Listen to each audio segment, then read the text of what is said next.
All right, today's gonna be a very busy day. We've got almost all the machines up and running today on different jobs. I've got rear recoil rods for the AK-12s in this VF4. We got AK-12 brakes running in the Mazak Integrex. And then down in the Fidal, we're doing top rails on some receiver blanks. The Akuma's got AK-74 front trunnions going on. VF3's open right now, but who knows?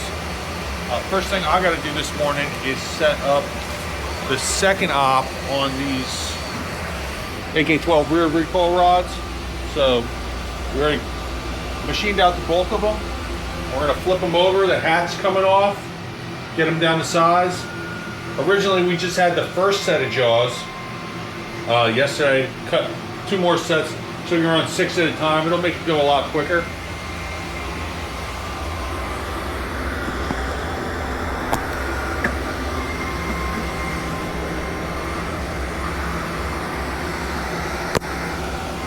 So first thing I got to do here is, first thing I'm going to want to do here is just get the burrs out of here so the parts sit in nice. Then we'll go in and make sure they're fitting lovely. Alright, so I don't really like that file for this.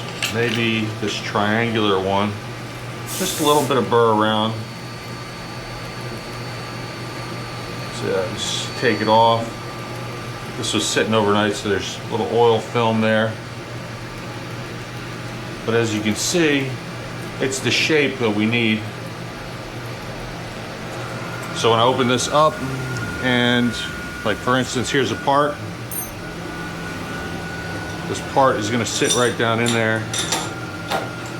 You always want to just do 2 parts at a time in a vise. You could, if you put like 3 in, it's not going to clamp right. There's like a pivot point in the middle, so you can only do really two parts at a time in a setup like this. Come on, go in there.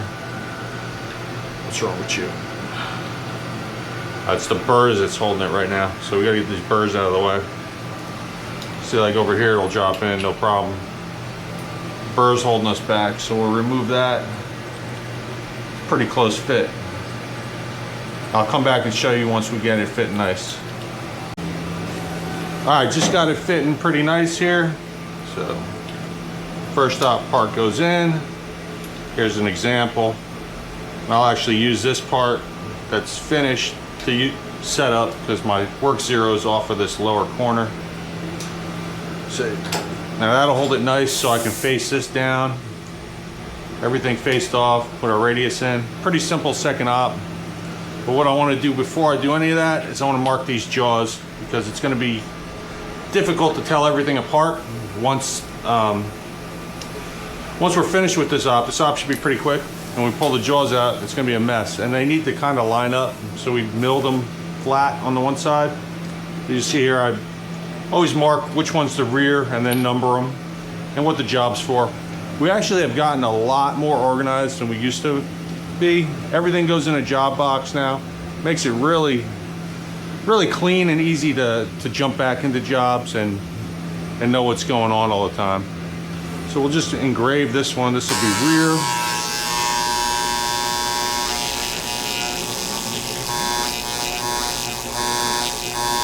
Number 3. Front. 3. And then what it does, the AK-12.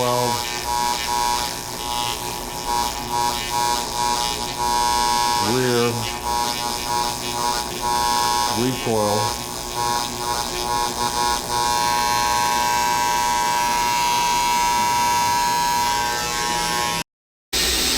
Yeah, I'm just using an edge finder to pick up the location. So this little kit will come down, wobble. Once it wobbles, you know you've reached the edge of the part. Then you'll just move over half the distance to the diameter of the head of it. So this is 200 in diameter. So we bump it into 100 cal. So I'm just moving an X. Now I'm going to turn it down so the revolutions are a little slower so we don't smash into anything too hard. I want to hit just kind of the middle or the back here. This is where our work zero is set off of. Y. see this thing trip, yeah, when it just turns off like that, that means you're on the edge of the part. So I hit it there, and I'll back up a hair in case somebody comes talking to me or something while I'm doing it. And now I can set that as my G54 work location. So in the menu here, I'll just go up, G54, and we'll say that's the part 0, and it inputs that into the control. So now I have to just move half that diameter, and that needs the cable to go this way. So 100,000 goes home, 1. Okay, so that's set to the Y. Now same thing for the X. We'll just jog over, and then in, go, and just jog it up until it pumps it. See how it just trips there? Got it. Now we set our work 0 there, part 0 set. But this time we need the cable to go 100 thou away from home. So we're going to deduct -0.100. And that's set X and Y right there for G54. This will be 55, 56, 57, 59, right down the line. And then of course we're also going to have to set our Z height. And that's a little bit different in this machine. So I'll mess with that in a little bit. Alright, so what I'm doing here is I'm going to touch this tool off the tool setter and determine the length of the tool. So in here, I'm just going to run this in, make sure the door's shut, run this in MDI mode. There we go. I of course have the door sensor overridden like every good machine shop. Haas has gotten like really bad with their door sensors. You can't do anything without the door being shut, but everybody overrides those. Everybody who's any good overrides them. Don't tell Haas I told you that, but you just gotta work that way. Alright, so it's going in, it's touching off the tip of the tool, so we'll know the exact length. There we go, came up. Alright, now when I go into my work offsets, I know that my tool is exactly 3.693 8/10 in length. So based on that number, I'm going to bring the tool down and touch the top of the finished part, and then to a gauge block, and then deduct out the gauge block. Alright, we're all set up now, ready to rock and roll. We're going to prove this out, and then I should be able to walk away from this. This is a job we've done before, and pretty simple one really. Memory, let's get it going here. 25% rapid. So as we come down, it's just going to face off this first part. As long as we got our tool height set correctly, it's just machining to 0. Hasn't really picked it up. There it goes. Okay, so in this case, I'm using a path where I run around the part. Otherwise, you end up with you'll end up with a slug where it just wants to rip away, and that remnant can mess up your tool. So by going around the part and working your way in, that's the better way to work on this particular part anyhow. Alright, so while I'm waiting for that to finish up, I figure I'd just ask you guys, some of you painting gurus, if you could take a look at this, try to figure out what went wrong here. See, there's it's like splatter and on the inside, and we're not sure what caused that. This was Cerakote. We just did a few parts yesterday, but my guy was looking at it when he was done, and he said, shit, I gotta redo them. And we're just not sure what caused that. Everything was filtered through the screen before painting, but it just looks like splatter. We're not sure why. So if you guys got any ideas, please let me know. First run of the 6 pieces of the AK-12 rear recoil rod. Everything seemed to run pretty good. Only thing I noticed was I called out the same tool that did all the facing to do this notch, And I don't like that. That's kind of poor because that's probably the most important cut on this second op. So I'm just going to go in and add another tool for the facing. And then there'll be separate tools. And we shouldn't have to worry. I mean, it's an AK, there's always going to be some fitting, but we want to minimize that, especially since these are going to work together with our trunnion. So just do that and we should be ready to go.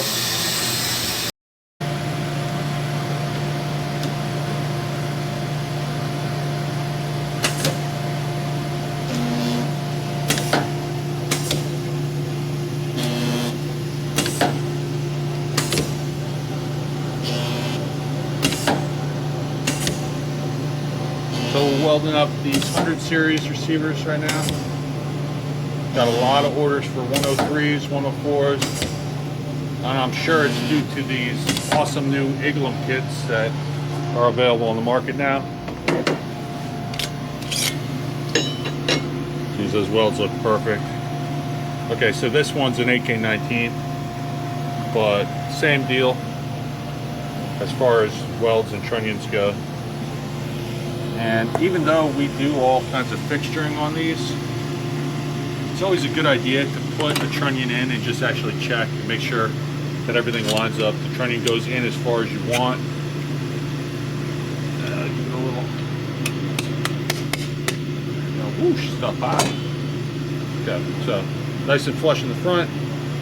Then you want to look down, make sure that the rail is perfectly level. Give you a nice transition when the bolt slides back. And yeah, that looks really good. These welds probably look too damn good, but I ain't gonna complain about that. All right, so getting ready to go on my little production work today. I got a lot of top rails to trim, a lot of receivers we need to get done. But this freaking machine keeps breaking end mills on me. And I know it's because, see how there's a crack in the cement or a divider between the different pads? Well, we don't have no other place to put this machine, and you can really feel the vibration in the floor here, and that translates into not a very super rigid machine. So even on like a little simple job like this, it just, the forces are just getting translated into the carbide, and the carbide has no wiggle, so they just break. So it's kind of pissing me off. Really want to move out of this shop, but it is what it is right now. We're just gonna have to, it's the only machine we got open for these right now, so we're just gonna have to make do.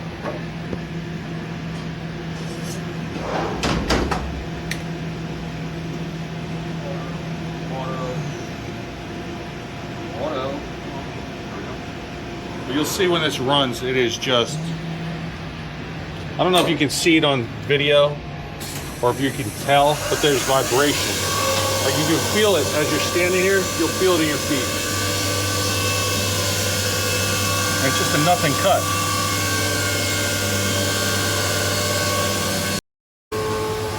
How's the taper on those bores looking now?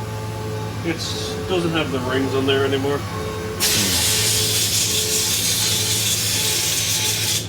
What's that?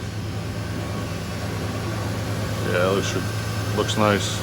A little chatter. Yeah, a little bit. I saw it with the first one. I think it'll tumble right out, but yeah, those rings suck. Tumble or black.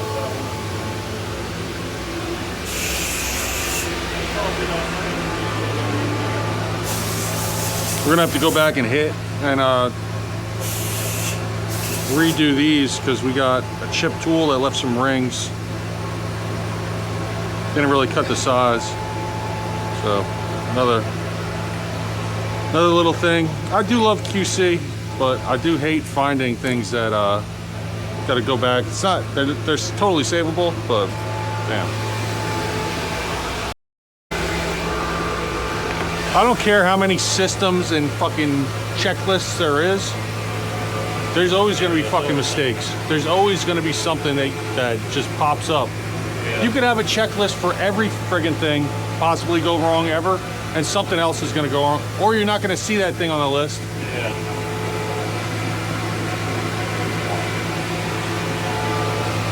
Like, I'm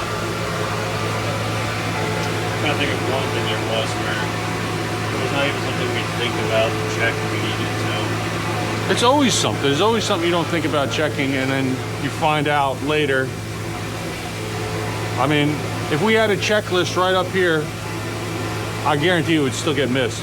The best way is to just incorporate ways into it that it can't be fucked up, but you don't always have that. I mean, what can we say? We say like change insert every X number of bits, or surface finish must be this, but still somebody's gonna miss it. Somebody's gonna somehow.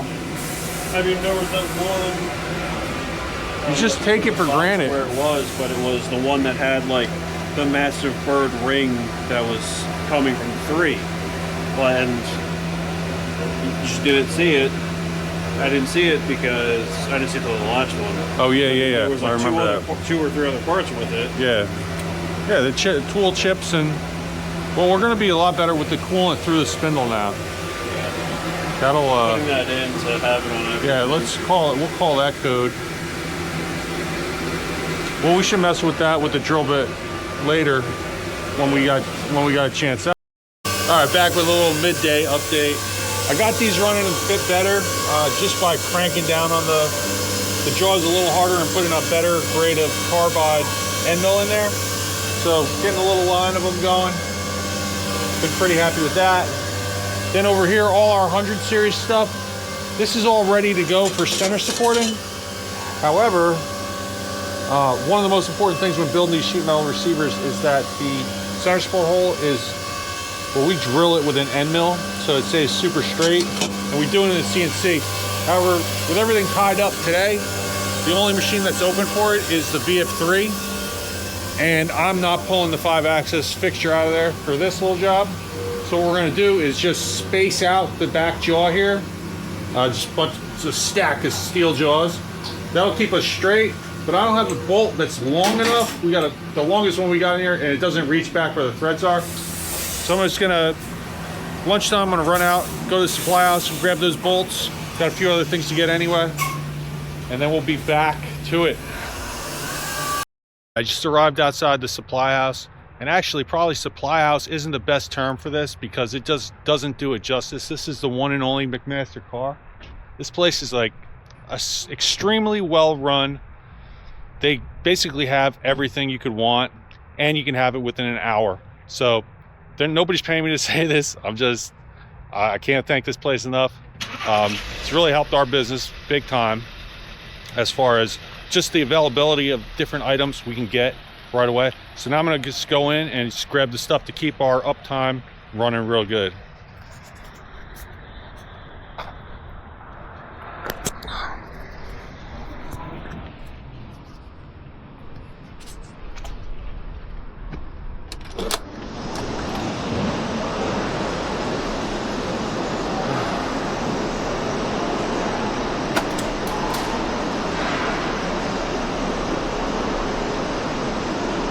Hey, how's it going? Pick it up? Yep.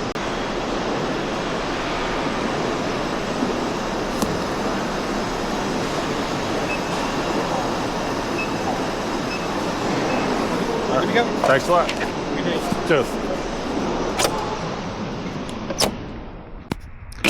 All right, so if you looked in there, like, it's a big, giant place, but for what they have, it's pretty amazing. I would think it would have to be an even bigger place. It's just really well run. Get your stuff, and they take good care of us. All right, just got back with the bolts and other supplies. Gonna run down here, drop them off. But while I was driving, one of my good customers, fantastic builder, does unbelievable work. Really more of an artist. I mean, both, right? So. But he let me know that I'm having a problem with the website and he's not able to add more than one receiver to the cart. So I'm gonna go take care of that. Okay, I see what the problem was. Luckily, it was just a stock quantity situation. I just put in like a low number rather than count them all when they came back. So that's the only thing. I thought it was gonna be something difficult. So luckily, it's just a matter of changing the amount we have in stock. We've got a good supply of Romanian underfolders right now, so. Fixed.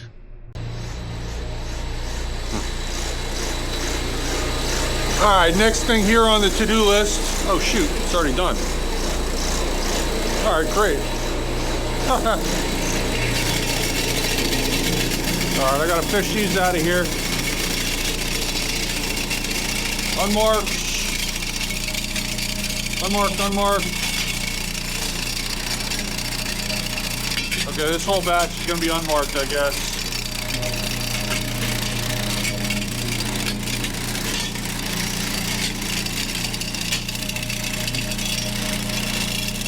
Nice. Now, who the hell took the other ones out of here?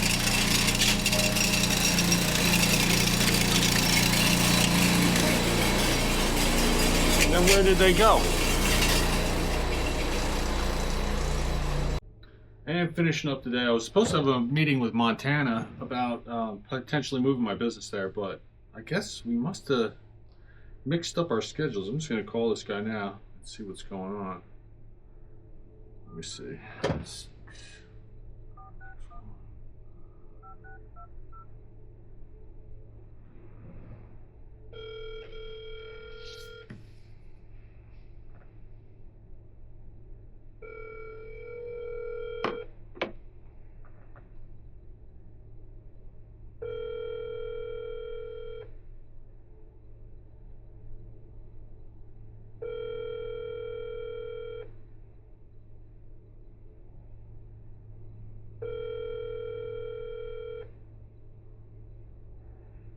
Hello, you reached Jamie.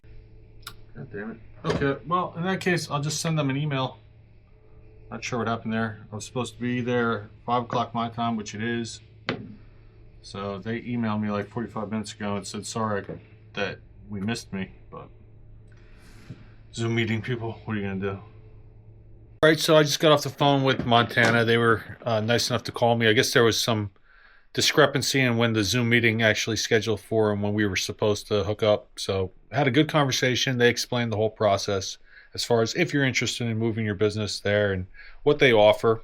So they're going to get back to me. You know, I'm just keeping my options open. About a year or two ago, I looked at Texas pretty hard, but ultimately did not make the move. This time I'm looking at Montana and one other place pretty hard. So we'll see. Got to move at some point. Anyways, end of the day here, I want to just do a quick run through and see what we did finally accomplish for the day. Let's see here. Okay, so we ended up, I think we tumbled. They're done in there. We got them stacked and ready. This was about 40. Another 30, so like 70 pieces ready for weld. Over at the Fadal, we were cutting the top rails on these guys, and we ended up, that's 30 pieces, 30 something pieces. We cut the other 40 this morning. So we're making stacks there. The VF3, this ended up doing a bunch of the center support holes.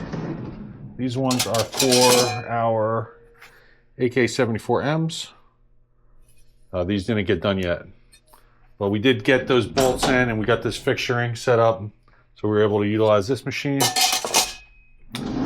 Down on the 4, what I was working on this morning, we got, oh good, we got them all done.